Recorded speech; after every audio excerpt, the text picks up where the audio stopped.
Welcome to Insights in Sound, where we talk to the people behind the scenes, behind the technology, and behind the music. People you may not know, but you should. And please check out getitInWriting.net/shows for a full list of our podcast YouTube series.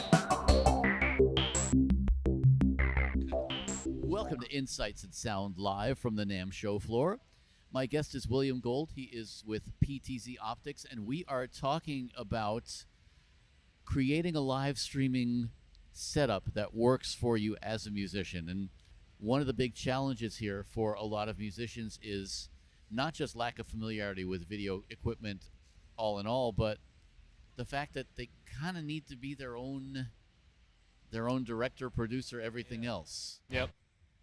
I think a great place to start when we're talking about video workflow, feedback, killing highs in the background, is really like what your intention is. One of the things that we deal with a lot in video production is really trying to identify what people's end product is and what their goal is. So kind of simply to put that into perspective, the idea there is, are you trying to create a long format video workflow? Are you trying to live stream? And then where is your end product going to end up? Is it going to be a TikTok video? Is it going to be a YouTube live stream, a Facebook live stream? Is it going to be, a documentary format recording that then you want to compile and put up, on the internet later? And all of those questions you have to ask yourself in order to kind of identify what it is from a video workflow that you need and how you can become your own video producer, director, editor, and then distributor. And in a lot of cases, actually, the answer to that question, what are you trying to produce and where are you trying to have your end product end up? The answer is all of the above, because it's so important. There was actually a talk earlier about the success of influencer marketing and what you need to do. And key tenets in any format of influencer marketing is it has to be organic and it has to be everywhere. So it might make people cringe, but hey, make videos for LinkedIn. It might get you some jobs because there might be an audience there for you. So yeah, with those questions in mind, then you'll have the ability to identify the pieces of the puzzle that you'll need in order to accomplish what you're trying to accomplish. But at the end of the day, you could accomplish anything, with a very basic camera setup. We actually do a monthly series called the Tech Town Hall, where we try to evaluate various technologies that PTZOptics is working on, but also what technologies we can use to augment our camera systems and to build more productive, more easy to use systems as well. And the first ever episode we did of Tech Town Hall is, what is a studio? What do you need for a studio? Yeah. And literally you need a camera, you need a microphone, and you need a way to record that and then edit it and put it up. And lighting, right? Like we have lights here. Lighting is the thing that like everyone's video conference is absolutely ruined because they sit in front of their window and they're backlit, and you can't see their face. So yeah, when you're designing a video workflow, like you're a musician, right? You're getting out there, all of a sudden you're making a little bit of a name for yourself. You're playing some gigs and you kind of want to put yourself more out there in the world. Where do you start? Get yourself a camera, get yourself a light. You can go to LoomCube is a great company. Oh yeah, I like those. Yeah. Those are kind of cool. You can mount it right to the back of your computer monitor if you wanted to, or you could put it on a tripod. So get yourself a light, get yourself a mic, any cheap Shure, Yamaha, Sennheiser, you name it, anything with a USB interface, go ahead and throw that in there. And then look into a product like we just launched, the Studio Pro. Is an all-in-one camera system. It actually comes with a light, a mic, and a camera, all baked into one. It's plug and play. It's basically a very advanced webcam. But that's where you could start. You could start with that Studio Pro and then work up from there.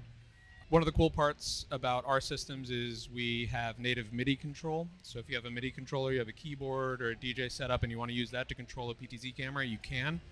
We're actually the only brand that does that, which is pretty cool. But really what you want to design for is ease of use. You're a musician, you're not a video producer, right?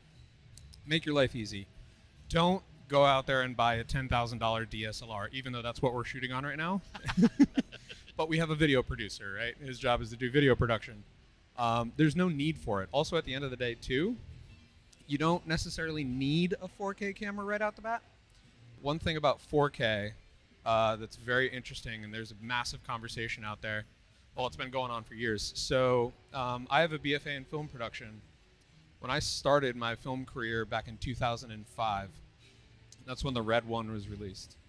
Cinema camera. It was a 4K camera that shot digital, but the only way you could play that back was to buy a $500,000 projector that you had to plug a hard drive directly into the back of in order to get 4K to play back. Camera technology has always superseded the ability to actually view that. In the current environment, there's actually no way to view a 4K live stream unless you have a piece of fiber optic cable run straight to your house from a CenturyLink building. So don't worry about streaming in 4K. If you want to record in 4K for playback on things like YouTube, Vimeo, Facebook, whatever, by all means, if that's a direction you want to go. But YouTube crunches it down. Yeah. Yeah. Pretty much any live stream that you've seen out there is at most 1080p. And oftentimes it's probably played back at 720. 720, yeah. And so, when you're looking at a camera system, it's very easy to be like, I want 8K, and now they're making 16K cameras and all these things. And you can't even play it back. There's not even a monitor to watch it on. Exactly. Yeah. So us as camera companies, we are guilty of always tossing that cart before that horse. We call it future-proofing. It's proven to be true over time. Things do catch up, so we always want to be at the forefront of that, making the camera viable for a handful of years, not just one or two. So yeah, when you're thinking about a system, think about what your environment is capable of. Also, look at your upload speeds, because if you have bad internet, it doesn't matter if you're shooting 720; it's going to be at 480. So think about those things. Also, again, it always comes back to final product. Like, are you trying to shoot for live streaming? Are you trying to shoot for recorded content? Both, etc. And also remember that video editing is not easy, and it's very time consuming. It's very time consuming. I'm here to tell you. Yeah. So, I started editing on a 16 millimeter Steinbeck table, and to get 2 minutes of footage, it would take 6 hours. So, if you just run that backwards to the digital world, it really is very, very difficult. So keep that in mind as well. And yeah, just try to think about what it is that you're trying to produce. And then you'll be guided by all the information out there. Well, now that's a really important point, because I think a lot of musicians, they just know, I want a live stream. Yeah. Well, what do you want to live stream? Now, in most cases, that's going to be something like a live show. I want to play, and I want to capture that. So let's talk about a couple of things there. First of all, you mentioned lighting. Yeah. Okay. Lighting is the thing that will bite people in the ass so many times. Oh, yeah. I don't know, is it worth talking about 3-point lighting? Is it worth, one of the things that I think is really important is eliminating shadows. Yeah. So, 3-point lighting, Google 3-point lighting. There are plenty of diagrams. Just look it up. There. Yeah, just look it up. Obviously, a visual helps. But yeah, the basic concept of 3-point lighting is you need a key, a fill, and a flood. And the idea there is that you have a light to illuminate the subject matter, which would be yourself in this case. That should be fairly bright. It should be able to drown out a lot of the light in the room. Then you want the room or the space itself to be well lit, and that would be kind of your flood. And then honestly, that third point is something lighting the wall behind you. Because if you shine a bright light on a wall behind you, then you eliminate your shadows. Shadows become very distracting in any video or film format, because it just distracts from the subject matter themselves. And the cool part, again, like a company like LoomCube, I don't work for LoomCube. I'm not sponsored by them in any way, shape, or form. But they make, and there's a bunch of different companies out there like LoomCube. You can get a small LED panel light. Just get 3 of them and start moving them around your space. And it's almost like we talk about proofreading an email professionally.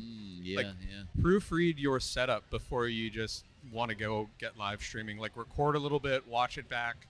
You can learn a lot from yourself over time by doing these things. So if you make a decision about what you want to do and where you want to put it, then from there, acquire lighting, acquire a camera, and acquire some form of sound interface. And then before you do anything live, before you put anything recorded out there, perform for yourself and watch it back. because you'll be able to tell, oh, that didn't work, this didn't work, etc. And again, YouTube is an amazing resource for education. If you go to YouTube and you look up how to set up lighting, you'll probably find a tutorial. If you look there and say how to set up a live stream, you'll probably find the PTZOptics YouTube channel, because Paul and Tess have put out thousands of hours of information at this point. Yeah. So yeah, use PTZOptics as a resource. We do live streaming every week. We host monthly shows. We've been doing it for so long that, we've made all those mistakes. Let somebody else mess it up first. We've already done that. And then take it from there and really just play with it. Don't be afraid to change anything too. If you play it back and you're like, oh, that kind of looks good, and you do the same thing over time, and then maybe you feel, oh, I want to change this, change it. Don't be afraid to do that. Mm-hmm. Let's talk about a little bit more about the live streaming concept, because that in itself brings up a whole bunch of other issues, not just bandwidth, but how am I operating my camera? What am I doing? What are some of the things that I need to be aware of? If I'm just starting out, what do I need to do, and how do I need to do it? So in a live video production, first and foremost, the reason why live is cool is because things happen live that don't happen recorded. Yeah. And when you get that honesty of a live production, it's endearing. People very much enjoy it. It's why we do live streams. Be conscious of your environment. So oftentimes in a performance, if you're a singular individual, chances are you're probably not going to be moving around too much. In which case, set your framing when you start. But then in terms of a workflow for control, there are so many different control tools out there. You could do control from a physical joystick. You could do control from software. We actually have an Android and iOS app that you can control our cameras with from your phone. And all of those allow you to set presets as well. So one of the things that I would recommend in a live stream is, before you even start to live stream, set a couple of presets. One of the cool things about video production nowadays, and the ability to self-produce, is you can change video angles, and you can change even preset angles on a PTZ camera fairly simply with one click of a button. And that adjustment, that change from camera to camera, like we're sitting here in front of, we got 4 cameras and a cameraman. This production is going to be, cut to make it look in different video angles. Yeah. That creates dynamic production. So having the ability to achieve dynamic production through a multi-camera setup is exceptionally important, I think. But there are very simple ways to switch between those video feeds, and then to change the presets of those video feeds. My recommendation is to do everything over IP for video control, and then pre-program all of that. And then for the actual video feeds, we always talk about redundancy is very important. So typically on a PTZ camera, you could have an HDMI, USB, SDI, NDI, or Dante AVH output. Definitely try to pick 2, one for recording and one for the actual live stream itself. Yeah, that's a good point. Yeah. That's a really good point, yeah. And also what that can help for, and oftentimes, is if one thing goes down. So a lot of people have always been very afraid of this video or AV over IP. It's what Dante and NDI are kind of leading the charge on right now. Everyone's like, well, what if my network goes down? Well, if your network goes down, you're not live streaming anymore. There is that. So guess what? Who cares? Mm-hmm. But if you do have an SDI feed still present that you can record off of, hey, you're not at a loss, right? You might have lost your live stream, but you'll still have your recorded content. But then you also have a built-in redundancy in case one thing does go down. You have another way to deliver video. And then in terms of network, so you can actually mathematically figure out how much computing power you need on your intranet, so your internal network before it goes out into the World Wide Web, based on how many video feeds you have and whether or not you're using NDI or Dante. And we always say calculate your video feed need, multiply that by 2. That's how big your network needs to be, because you really want that extra space to handle that network suck. So yeah, again, very, very kind of detailed things that you can go through to get very, very exacting, or you can, start to cobble something together, and when something breaks, fix it. Well, and I think that's typically what happens is, people start small, and then they, you create a monster, basically. Yeah. Oh yeah. Now, IP baffles a lot of people. especially musicians. Mm. And it really doesn't have to. No, it doesn't. So IP, I guess the best way that I could describe it, because I think musicians, they're very used to, right? You plug your guitar into an amp, you get noise. Yep. The thing about IP is you do have to go in and you have to allow things to talk to each other. But it really is just letting each of those things on your network know that they exist. So to give you an example, with the PTZOptics PTZ camera, you can put it on your network. We now have a camera discovery tool through our new web interface and camera management platform. Simple click of a button recognizes that camera on that network. Then you can pick where to send that video feed. You know, networking, it's almost a lot like web development. Like web development 12 years ago was very manual. You had to go in and code your CSS and your JSON and your everything to get a website just to work. Now you can go to Wix and drag a picture and publish it, and you're good to go. Mm-hmm. So our capabilities in the networking aspect of video and AV overall delivery methodologies, a lot of it has become plug and play, or what we call WYSIWYG, what you see is what you get, where you can just click a few buttons and your networking is kind of handled for you. And again, we have a whole host of tutorial videos. We could do an hour on networking if we wanted to, but let's just to save time. You know, it's not as difficult as people think. If you have a camera, a network switch, a computer or a CPU of any sort, and an internet connection, you're probably 5 or 6 clicks away from getting a live video feed going. Well, now there are a lot of people who are very accustomed to using Wi-Fi, and they're not even thinking about the idea of Ethernet cables and hardwiring it. And that's something you do have to get a little familiar with, because Wi-Fi is not going to be dependable. Yeah, no, you definitely don't want to use a Wi-Fi access point when you're managing video feeds. It's just the amount of information that you're pushing over a network. You really want that hardwired. But if you, to put it an example very easily, if you think of a wagon wheel or a spoked wheel in general, your network switch is your hub. That's where everything's running out of. And then you literally just run one cable from that hub to your computer, one to your controller, one to your camera. And then again, that'll all come back onto your CPU or your production software. So in order to conceptualize a networking setup, unlike a lot of audio where it's point to point to point, it is hub-based. So it's from that centralized hub or your network switch out to the nodes that you need to pull from. So for someone who's got like a Wi-Fi setup, they're going to have to get basically another hub and run cabling and all that stuff. But once you do it once, you're done. Yeah, and that's the cool part about a lot of these systems is they are set and forget. You don't have to keep tinkering. It's not like a pedal board with a guitar where if you add another pedal and you have to adjust the knobs to get the right tone. It's not like that. It's very much that spoked wheel example that we just talked about. Mm-hmm. Let's think of it this way. You have a computer at home. You have a soundboard. You have a Wi-Fi access point. All you have to do, you can keep that Wi-Fi access point if you want, obviously.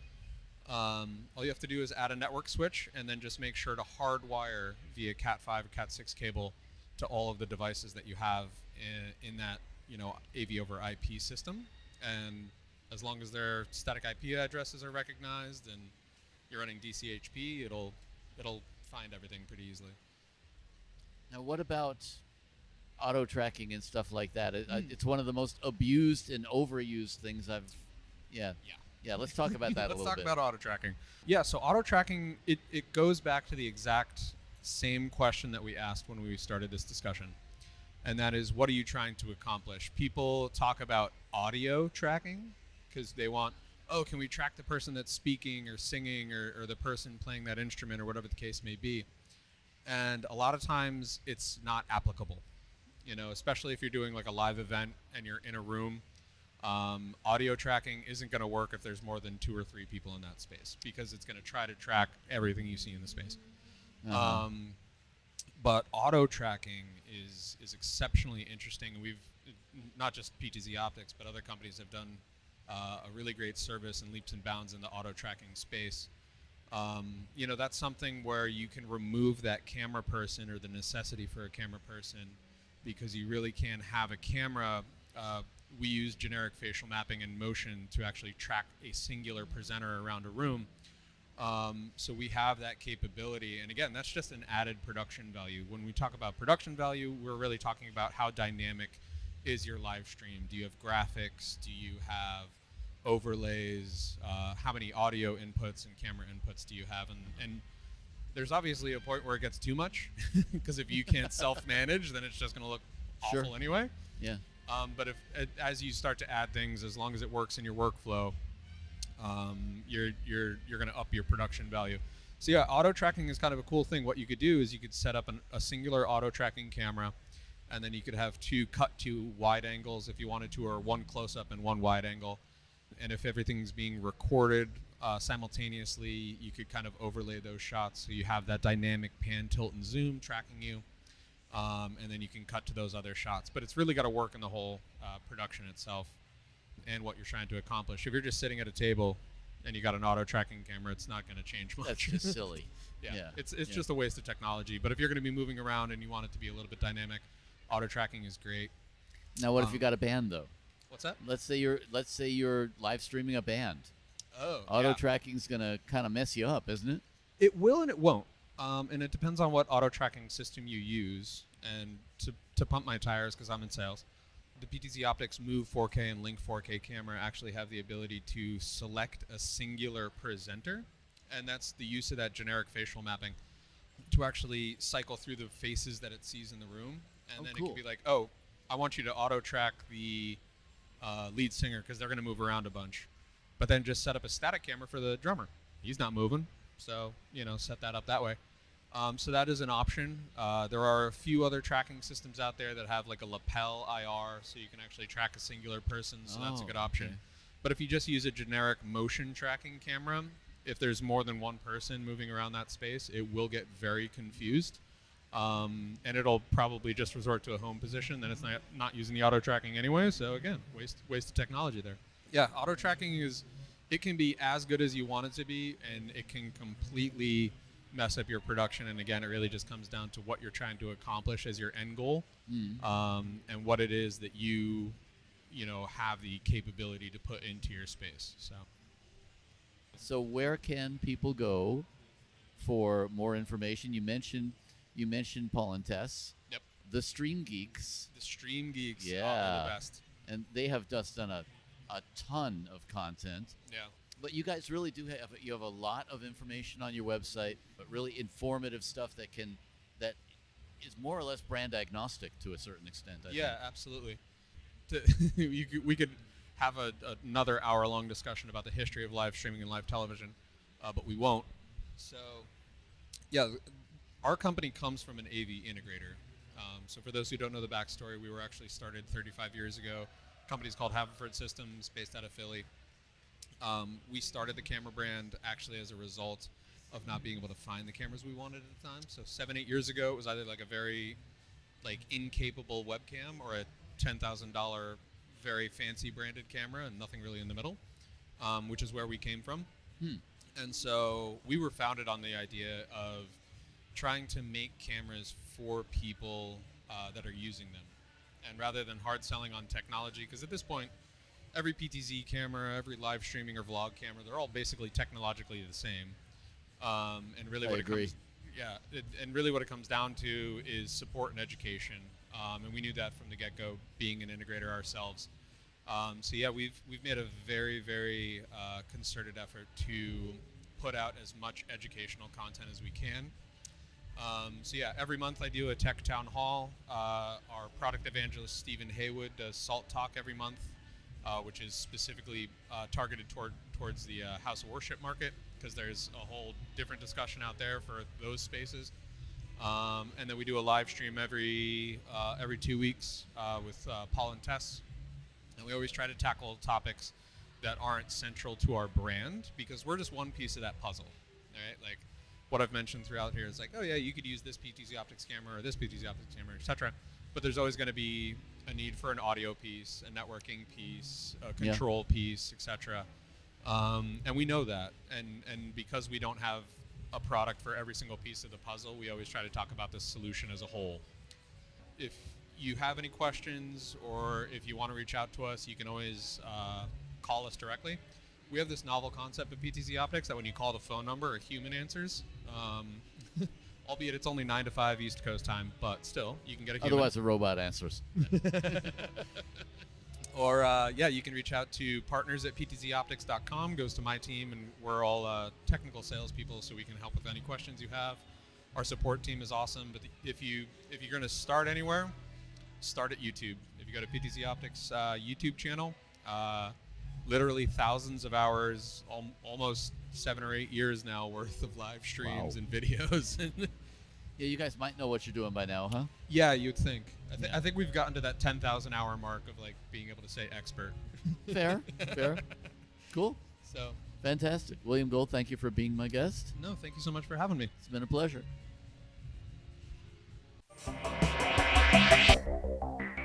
Hey, I'm Daniel Keller. Don't forget to hit the subscribe button and join us each week for Insights in Sound.